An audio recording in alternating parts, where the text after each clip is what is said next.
Hello friend, आज मैं बहुत आसान और इजी तरीके से चोली ब्लाउज कटिंग करना और या स्टिचिंग करना भी मैं बताऊंगी।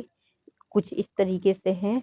इसमें आर्म होल में झोल क्यों आता है और हमारा आगे के गला भी क्यों गिरता है और बहुत ही ज़्यादा झोल आती है, इसका मेन टिप्स है दोस्तों। तो बिना स्किप किए वीडियो को ज़रूर देखेंगे आप। चलते हैं स्क्रीन के सामने दोस्तों। तो कुछ इस तरीके से हम हुक पट्टी और आई पट्टी का भी स्टेप है। तो हुक पट्टी और आई पट्टी बीच स्टेप में होता ही है, लेकिन बहुत से लोगों का बिल्कुल साइड में चला जाता है दोस्तों। तो आप देखें कुछ इस तरीके से स्टिचिंग। अगर हम इस तरीके से दोनों पल्ले आमने सामने रखते हैं तो हमें एक साइड का पल्ला नहीं बनता है। नहीं तो अधिकांश क्या होता है कि एक साइड के दोनों पल्ला तैयार हो जाते हैं। तो कुछ इस तरीके से हम गला के पास से रख कर के इस तरीके से सिलाई करते हुए नीचे की ओर आएंगे और कपड़ा को बिल्कुल नहीं खींचेंगे दोस्तों।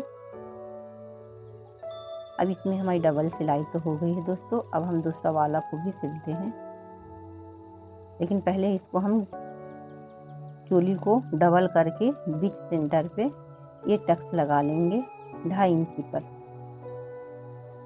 और यहाँ पर हम शोल्डर के पास से रख करके इस तरीके से स्टिचिंग करेंगे।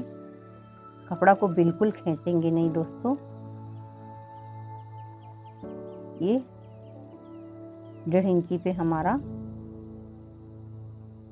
टक्स तैयार हो गया। आप देख रहे हैं कुछ इस तरीके से है। गला के पास से जो हम स्टिचिंग करते हैं तो बहुत ही सुंदर आता है दोस्तों।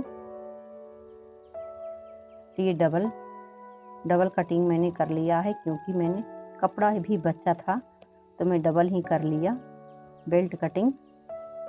इसको यहाँ पर तिरछा मोड़ेंगे। तिरछा मोड़ करके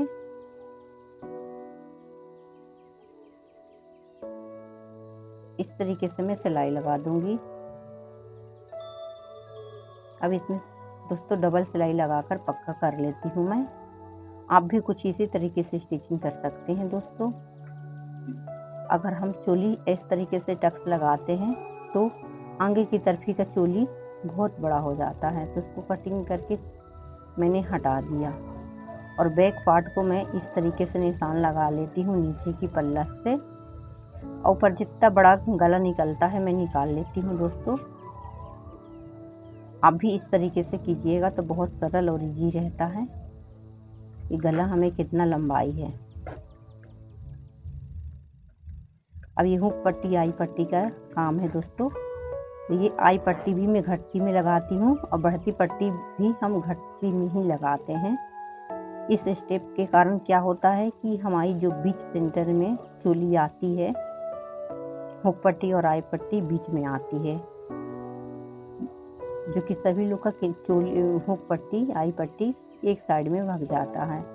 मेरा भी कुछ ऐसे ही होता था दोस्तों पहले, लेकिन मैंने एक बार बनाकर देखी कि इस तरीके से क्या होता है, तो उस समय से ही बहुत अच्छा सुंदर बैठने लगा। तो मैं उसी तरीके से बनाने लगी।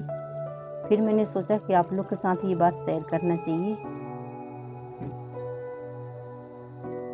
दोस्तों। वीडियो बनाने में बहुत ज़्यादा मेहनत लगती है, इसलिए हमारी वीडियो को लाइक कर दीजिए, शेयर कर दीजिए और हमारे चैनल को सब्सक्राइब कर दीजिए। नोटिफिकेशन को ऑन कर लीजिए दोस्तों नेक्स्ट वीडियो के लिए।